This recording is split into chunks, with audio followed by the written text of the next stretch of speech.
Let's freaking go. We are doing a film study on the Iron Bowl. This ended up being one of the most important games this year in all of college football, mostly because of the ending, and we're going to get to that here in just a moment. But man, there were so many other fun plays to break down, and that's exactly what we're going to do here. I loved this throw right here by Jalen Milroe, right? Of course, you know, in your early stages, a lot of happy feet in the pocket, but eventually you do get a nice base right here, and he throws an absolute strike. Had a little wobble on it, but that's no big deal, because if you hit your receiver right in the chest, Benson's able to make some things happen here after the catch. So that is really, really good stuff, and a good job right there to get a little bit of a piece from Jermaine Burton to help out Benson getting all these extra yards. So Alabama scores, and you know Payton Thorne had not completed a pass yet in this game, but to be honest, his ability to run was so good for Auburn this year, and I just love this play design. Okay, you're pulling a guard and a tight end, and you'll see that Alabama does a really good job of squeezing this down. But the good thing when you get a handoff going this way and you're showing a guard and a tackle, you make these backers think that this run is going up in here. But in theory, it's a run to the outside. So they're playing like if that was just, you know, your typical counter, but it actually is a little bit more of a horizontal handoff. And you get some really good blocking right here down the field. So Jarquez Hunter, of course, is able to break some tackles and gain some yards after the initial contact. It's some really freaking good running right there. And now this time, you are doing the same exact action, but this is more of a vertical handoff right here. And you get lucky that you're running to the right, and there is a blitz coming from the left. So you're running away from the blitz, and that honestly takes Caleb Downs out of making a tackle over here. So you get lucky with that, and you get really good blocking. That's a good job right there by 72. Washing down 92, who's a really good end for Alabama. Good kick out right here on Dallas Turner. But I want to show Dallas Turner a lot of love here. Yes, he is not my favorite player in the world. There's no ifs, ands, or buts about it personally, but overall, the dude is just a fantastic football player because he's the one that actually ends up making this tackle. This is absolutely amazing hustle from a guy who started this playoff at the line of scrimmage. That is ridiculous athleticism. And this is what Hugh Freeze coach teams do, right? They out-scheme you. And offensively, if you're an Auburn fan, you just saw this offense starting to get more and more and more of a groove. And, I mean, that is just so perfectly blocked right there. And now you just need a good running back to make the safety miss in the open field. That is exactly how it's drawn up. And now you just get a typical inside handoff right here. And this is just ridiculous movement right here. I mean, just look at where this play started, okay? And this is a good double right here on this big nose tackle. Good job by 52 just pushing Tim Smith out of this hole. And you get a good block on the outside right here by this tight end. So now you just need this RB 22 to make a guy miss, and he does just that. Okay, he's able to bounce off this tackle from the safety and score. It's really good stuff. So I want to go ahead and run this play on out because Alabama is now up by 3. We move ahead to a really good call and just really good offensive execution again by Auburn, okay? The blitz pickup is really good right here, and you get a wide open completion. Now, how did Caleb Burton get this wide open? Now, this is where the fun begins, okay? When you show this blitz look and you're in Tripp's bunch, you're probably thinking you're going to get some variation of man coverage. But how the man coverage gets doled out is different. You know, whenever we think of football man coverage, we think this is your man, this is your man, this is your man. But that's not quite how modern defenses work. That very well could be the call here, or it could be a situation where number 1 picks up the receiver that goes to the outside, 13 stays with the innermost receiver, and you pick up anything going to the inside. Whatever the case may be, there's so many different terms for it. You can run palms, stubby, all these different coverage things that go way over my head. You'll see that 13 ends up running with him, and McKinstry, the outside corner, stays with him as well, but nobody picks up Burton. That is essentially what happens there, and this is an easy completion for Payton Thorne, who leads his receiver absolutely perfectly, and you get a nice explosive passing play. So, when you're asking the question if Payton Thorne's going to be your quarterback next season, well, with throws being that wide open, he very well could. Okay, so you saw that big pass play a minute ago where the play design forced a coverage bust, and it was a wide open throw, and you had absolutely perfect protection. Now, take all of that. The inverse actually happens here, okay? Let's first take a look at the protection. It breaks down here to the right side of the offensive line. They're running a twist stunt, and the guard, in a perfect world, the tackle picks this guy up, guard picks him up, but they actually let him go, so guard has to run with him, and Payton Thorne has nowhere to go. And then on the left side of this protection, it's once again Dallas Turner just beating an offensive tackle off the edge right there. That's ridiculous. Okay, so the protection breaks down. Let's take a look at the coverage. Coverage is absolutely perfect. Okay, trying to run a little bit of a switch release scissors, whatever you want to call this. So that is open, but that's not part of the progression. He's looking to the right. Everything is clamped down to the right, and there's no way he's going to be able to look all the way to the left. So this is absolutely perfect defense. No quarterback is not taking a sack there. So on the play a minute ago, any quarterback is throwing to that wide open of a receiver. On this play, unless you are Jaden Daniels or someone truly special, you're not getting out of that. So from an Auburn perspective, those sacks and negative yardage plays in plus territory are horrible, right? But look, the special teams in this game for Auburn early was really good. I got to show some love here to 91 because this is one of the most well-executed pin jobs I've ever seen. Also, you put your best athlete or your probably best player on the team, Simpson, as a guy to down this. I'm pretty sure he was a gunner here. That's just perfect special teams. So because of that, you get another possession here. And, one very big thing that's going in Payton Thorne's favor is the run game, right? One thing I really like about Thorne is his handoffs are very clean. And you'll see exactly what I'm talking about here in just a second, okay? So you get a great run here to the left side. First thing I want to break down about this run is you get a little lucky that they are running stunts to the left and you're running to the left. So they are stunting this way and you're running away from the stunt. So this DT is shooting all the way over here. 93 is shooting all the way over here. That makes these blocks easier because all you have to do is use their momentum and seal them to the inside. So you get a little lucky there. Now, Downs right here has to set this edge. If he would have sat right here, he might have been able to make a tackle, but he's got to set this edge. So this hole is wide open to run through. The next thing, and I've seen a lot of linebackers struggle with this year, all this eye candy is making a ton of linebackers make false steps.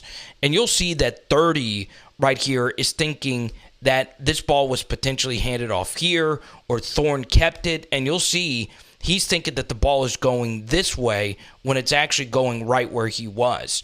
So you get a little lucky there, and now you just need this tackle to keep Kool-Aid McKinstry here to the inside, and he does, and now it's off to the races. So now you just need 22 right here to beat this safety or just gain the absolute maximum amount of yards right here, and that's what he does. Now, in a perfect world, you would like to see Alston somehow, some way make this safety miss. Safety did a good job, keeping pace with him and making the touchdown-saving tackle. And no, they threw it. They threw it. Good job by this guy helping out the ref right there. And, wow, good stuff. So what do I mean by Payton Thorne has a very clean handoff game? Okay, you'll see that this is as well as he could have hid this ball, all right? And you'll see that that fake was just so perfect. Everybody sold out to stop the run. I love the fact that you called this on first down. Instead of too many teams after a big play just call a simple run for like 1 yard. The Panthers did that versus the Saints. They would get a few big plays for Bryce Young and get in the red zone, and they would just call a run for 1 yard, and the drive just get killed after that. I want you to see, all right, and you'll really appreciate this. Peyton Manning was the best at selling these play-action fakes. Showing the full ball just adds a lot more to it, okay? And then a nice little subtle pitch, right? He is really doing a good job just selling that fake. All right, so now we get to this Jermaine Burton touchdown, and it is shocking. I mean shocking how many times defenses just gave up easy, explosive touchdowns to Alabama, okay? So you'll see right here at the snap, they are looking at each other, and they don't have the coverage call correct. They just don't. Ford thought he had safety help over the top. I would like to think that he does because, look, the safety is looking right at this receiver, and he then puts his eyes in the backfield, and Burton is just able to run free, okay? Protection's really good, and that's just an easy throw right there. It's not really any spectacular offense. It is a good deep ball. Milroe is a really good deep ball thrower, and you're just giving Burton basically, free tutty right there, okay? Very disappointing, right? If you're playing Alabama and you're the heavy underdog, you want to really make them work for it. All right, so now we get to this 3rd and 4. This is just a very good call right here by Kevin Steele. Obviously, Fairweather is their guy, right? And it looks like you have one-on-one to the outside right here with a big target. But at the snap, Dallas Turner, who's a pass rusher, actually bails, and they're actually blitzing this interior backer. So right here with Payton Thorne, this is very difficult. You've got to get off of this, right? This is just not going to be here. They got him doubled, okay? Now it's hard. You then have to snap and make a full field read versus a blitz, and Johnson, I believe, was open right here. Now, that is very difficult to go all the way from here to here on, versus a blitz, but it was doable. I think he could have gotten off of that. And one thing I've seen from SEC running backs this year, blitz pickup just has not been as good as you would like to see it. And obviously, this was not the best right here from Jarquez Hunter. And, Lawson's able to make a really incredible play. If not, Payton Thorne is running for, a nice gain right here. But he's able to make this sack and force Auburn to punt the football. All right, so Auburn gets a first down. And this was a really good call right here. Just get a QB draw to see if something could pop off here. And guess what? They were running man coverage over here with deep safeties, and this allowed Payton Thorne to have all this space to run through, and he picks up a really nice gain. I still don't know how Payton Thorne was able to get a ball off here. I mean, this is just very good stuff right here from Auburn, and then once again, it's Dallas Turner. Okay, so Dallas Turner and Braswell are getting some really good heat off the edge. And this is what I would do, and I kind of want to do a deep dive on Hail Marys. It's ironic. This is what Auburn should have done, right? Have at least 1 second wave type of pressure. One of my favorite things to do on a Hail Mary is actually press the corners and send them off the edge, right? Because you're not giving them enough time to get down into the end zone, right? So Alabama has this guy coming right down the middle, and there's no one to pick him up, right? Hunter, peels off to help with the edge. All three guys went to the nose tackle, and it's too late, right? So Payton Thorne steps up into this and finds a little pocket of space here. I'm a little shocked 34 didn't get a piece of him. And Payton Thorne actually splits his own lineman and this player right here.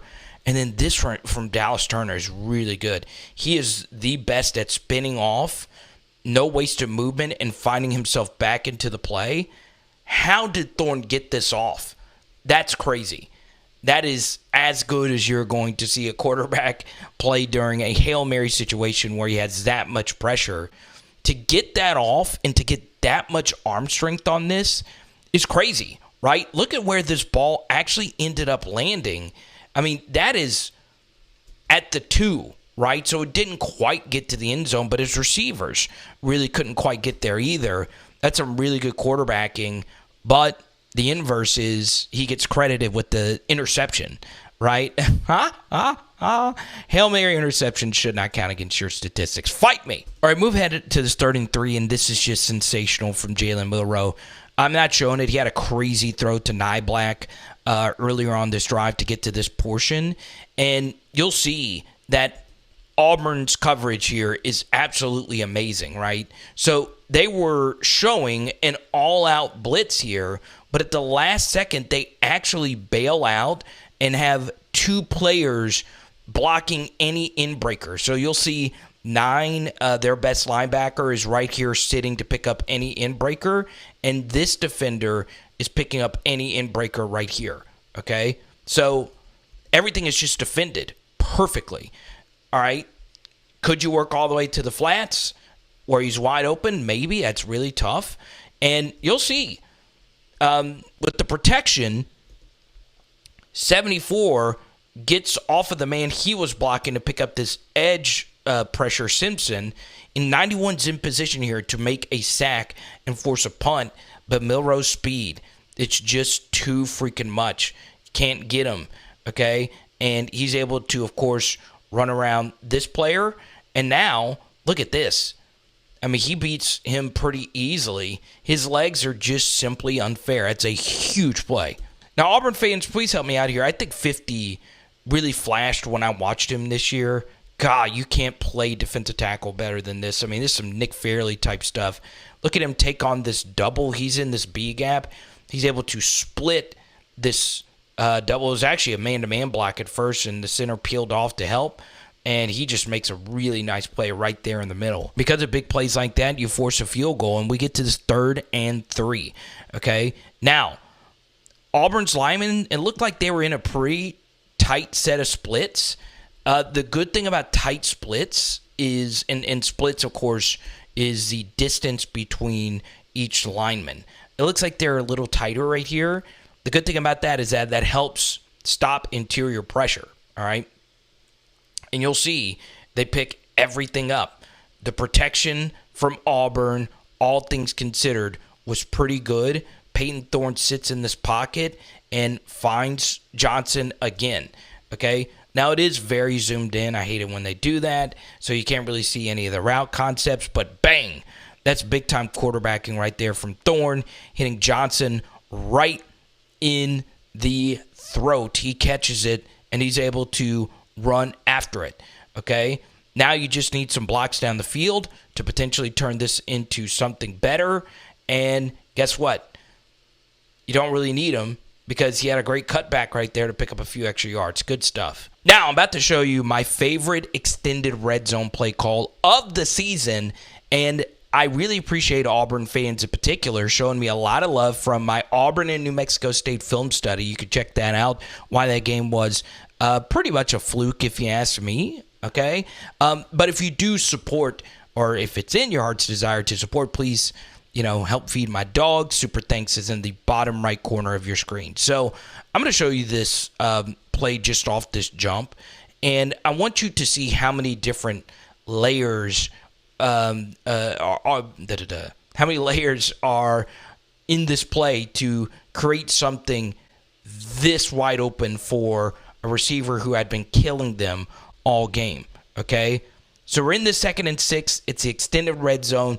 Obviously, the field compresses, and Auburn had been showing you a lot of runs, right? They had a successful run game, and when you have a good QB run game and just regular run game, it helps with the pass. So you get your best receiver right here in motion from here to here, and that gives Payton Thorne, when he sees this box this tight, he knows that this is going to be open, this pocket of space, right, with this safety being all the way over here.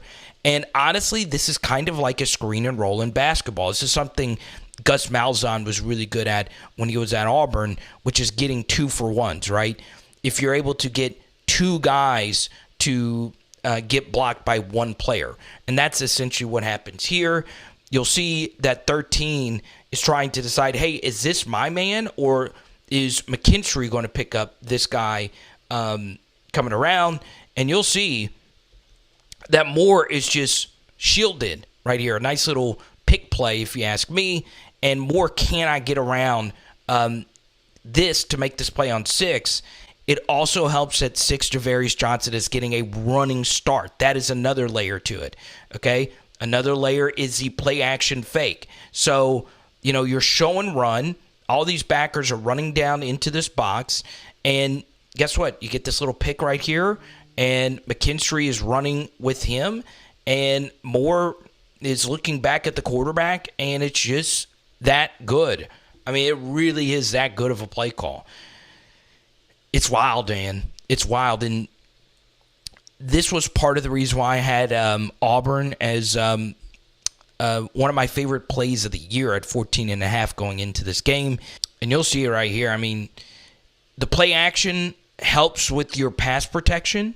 And when you run the ball, that also helps with your pass protection. And when you show them so many different formations, that also helps with just your overall offense. So these types of throws are what you want, right? Anyone can make these types of throws. Good stuff. All right, so Ron Roberts gives Alabama a little taste of their own medicine. This time they have their edge player back into coverage right here, and that's just covered. All right, that's where Milroe wanted to go with the football. Nyblack, it's covered by this end, okay? Now you're getting some decent pressure up the middle, and you need this edge guy to be able to keep contained. And once again, it's running back pass protection. I do think that's a hold. I think that is outside the frame of where they allow you to block, and you're grabbing the back of the jersey. But I'm also okay with you letting that go because I'm not sure if there was a lot of holdings called in this game, but you never want to lose contain to Jalen Milroe either way. And that's a good thing if you have a dual-threat quarterback. You can have the absolute perfect defense called, and you could still have something like this happen. And he barely stepped out of bounds right here, and it's a nice game. All right, to me, this was the biggest miss of the game, and it's kind of hard to get on Johnson here when he had the game that he had. I don't know what the heck this is right here, but we'll give you another angle. This ends up being an unbelievable rep by this offensive line. Everybody is dominating their assignment, and Payton Thorne sees the man coverage, and he throws an absolute dart right here to Johnson, and it goes straight through him. You'll see it from this angle, okay? So Payton Thorne, I want you to see this throw, okay? He found the matchup that he wanted, and of course, would you prefer him throwing this ball right here to Fairweather, who's probably a better red zone option? Sure. This is here if you want it, okay? I also probably, now that I've seen the second, replay of this, I would probably rather this matchup versus Moore because he does have inside leverage and he's going outside and Johnson has to fight to the inside. So I would probably prefer this one, okay? But Thorne elects to go with this one, and look at this ball placement, y'all. He gets it over that backer, and it hits him right there, okay? Now, you'll see from this angle, so now to give you another angle, that is pass interference. There should have been a flag right here. Can't pull him down by the jersey like that, so that obviously helped Downs right here. But look at this. He went straight through him, okay? Once again, the coverage is really tight right there. It's a really difficult catch. All right, so Auburn gets another stop, and you have a chance to end this game on offense, okay? 3rd and 9, touchdown wins it. Field goal will guarantee that you don't lose it. And let's see what happens here. Okay. First thing here is the protection does break down. Okay. They're running a twist stunt right here with Dallas Turner, and he is obviously getting a ton of pressure right up the middle, and that's a decent job picking that up. So Thorne has to bail, and he's looking for somewhere to throw this ball. Nothing was open, and he ends up taking the sack. Ugh. So 35 for Auburn was just simply sensational in this game. And you'll see at the beginning of this play, he actually falls down, right? He loses his footing. But I want you to see how quickly he pops right back up and gets right back into it. Was there somebody open? Was that drag open? It's kind of hard to see. But he comes back and he's able to make this tackle. And if he doesn't, Milroe's able to buy some time, and he's probably hitting McClellan for a first down. So then we get to the second biggest play of this game. And goodness gracious, it was a big one. Now, I am somewhat familiar with Coy Moore because, he played at LSU, and I covered, the beginning portion of his career. But this is the second game in 2 years where his colossal mistake pretty much cost you. He calls for a fair catch right here. So all you got to do is catch it. And he slips. Okay? Jordan Hare is an amazing stadium. But you do see players slip, right? And that's just pretty much what happened here. Okay? And he drops it off the slip. Okay, and it's an easy recovery here for Alabama. Now, you can't advance, a dropped punt. Of course, in retrospect, if you're Auburn, you would have preferred him just going ahead and score. So, we get to here. You still got to step up and make a stop. And once again, it's 35 again, just flying off this edge and making this tackle on Jace McClellan. There's a big discussion that will be had about these types of tackles where you whip your legs around and take their legs out because it can cause ankles to fold up. So you see his legs whip, and it pins this ankle to the ground. And I think that's where McClellan got hurt, and he was out for the SEC championship game. Still a good play by, 35. And then we get to here. It's 50 again. Making big plays. I've done a few Auburn film studies this year, and he just continues to flash. The best type of pressure is A-gap pressure. He's able to get through there eventually, and he does a good job bringing down a very athletic quarterback, right? So now we get to 3rd and 20, and one of the worst things that can happen versus a dual-threat quarterback is your guys just falling down. Right, so 35 slips on the Auburn turf again, and that causes not one but two players to fall down, right? So 9, obviously, in theory, he lost contained, but he really didn't. He just forced Milroe to step up. If either of these two players were on their feet, they're probably making this tackle right here.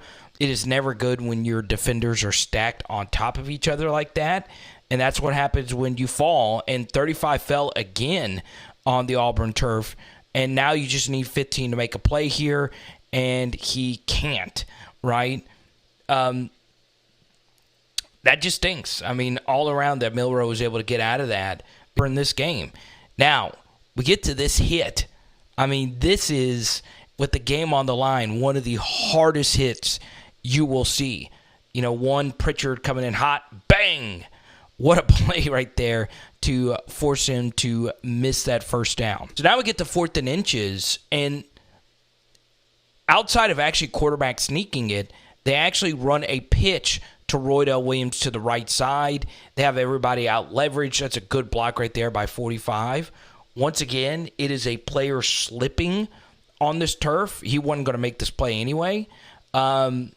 But it's amazing. It looked like the Alabama players didn't struggle with slipping, but the Auburn players did in this final quarter. So we move ahead to the 2nd and goal. And look, this is just snap behind Jalen Milroe, right?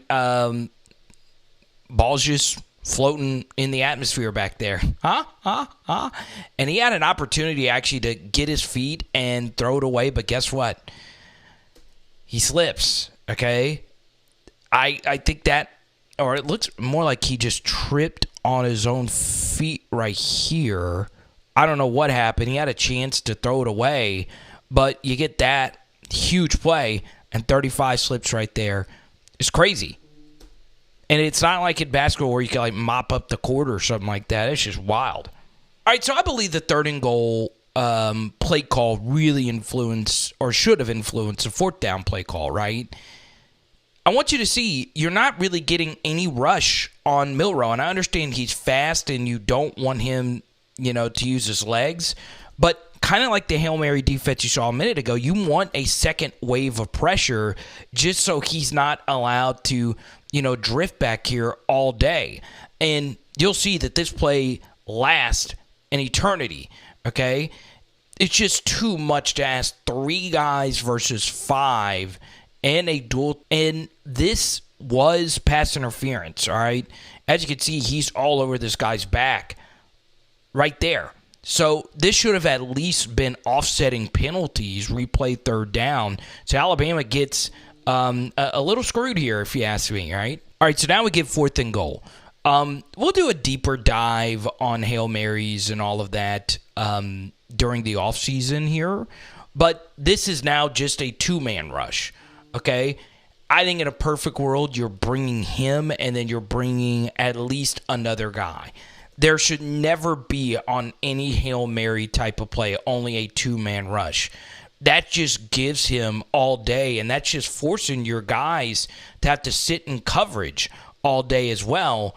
And 15 just ran out of gas. You can even see on the play before, he wasn't able to go at full speed. It looks like he just kind of gives up right here, if we're being honest. I got to get a little bit more out of you right here. But still, Milroe's, of course, able to get this off, and it ends up just being a one-on-one rep right here, and Isaiah Bond is able to make one of the best catches in college football history. Now, can we get into a debate? Is this OPI? Is there a little push-off there? Is there a little bit of hands to the face, if you will? Yeah, his hand is inside his face mask right there. It's brief, but if you're not going to call the pass interference on 3rd and you're going to let him play, you got to let that go on 4th with the game on the line. All right, so you got an opportunity to go get this dub, and it's 1st and 10, and you just can't block Dallas Turner. He's just a cheat code. It's just so much pressure, and this time it was actually Braswell who caught this right tackle leaning here in the spot, and you'll see he's just leaning far too much. Okay, you don't ever want to look like that, right? And he's able to just get around him pretty easily, and there's just no time. And the two of them meet, Dallas Turner and Chris Braswell in the backfield, and it's a fumble. Now, this is a really good job by 72 to find the football right here, and not only find it, but get out of the end zone here. I will say this should have been a tripping penalty right there. Okay, that's holding or whatever you want to call it. You can't just tackle a guy right there. So 72 is able to get out of the end zone, and this is just pure chaos. And he's able to get that ball past the goal line. I'm just laughing at all the chaos that's happening back here. Look at this. With the game on the line, refs, you got to get out of the way. He's tripped, and 72 is able to get out. They didn't throw a flag because they wanted to give Alabama the advantage of the clock continuing to run. Maybe there is some truth to that. So, of course, you just got to snap it here, and he does get it off, and Payton Thorne just throws a pick six here because this guy wasn't looking. And there was a lot of pressure off the edge, again, from Dallas Turner and Chris Braswell. Now, Alabama fans, do you feel comfortable that you're going to be able to go beat down Michigan? We've already done your Georgia breakdown, and that'll be floating in the top right corner of your screen. So we got a lot more Alabama content in the next couple of weeks. He did step out of bounds right there. So there you go. Now, so Terrion Arnold got 2 picks in this game at the end of halves, right? Those don't really count, right? But yeah, so Payton Thorne, that's a little bit of a rough slap to the helmet right there. He loses this game. Auburn had 6 games with Payton Thorne this year where he threw for less than 105 yards, and 4 games less than 100 yards versus Power 5 competition. That's just not really good. That's not entirely on him, of course. That, of course, is the entire team. Auburn's group of pass catchers weren't the absolute best, but you did see some aspects of the passing game starting to click for Thorne. But this game, he was, like 5 for 16? Not good. So does Hugh Freeze want to run it back with them? I believe that he does because, well, we've seen a lot of QBs in year 2 of their system take that next leap, right? Obviously, most famously, recently, Jaden Daniels took a massive leap. I don't think Payton Thorne is that good, but there is room for improvement, right? So I do think Auburn should run it back with Payton Thorne as their QB1, unless they can just go get someone else that they feel is better, or if they feel like they should run it with someone else. Maybe it is Robbie. I don't know. You guys let me know in the comments section below. Now, floating in your face, we have some other fun content. I know you want to check it out. And it is Power Hour SEC. Boom. Don't forget that super thanks. And tonight we are doing elotes. Let's go.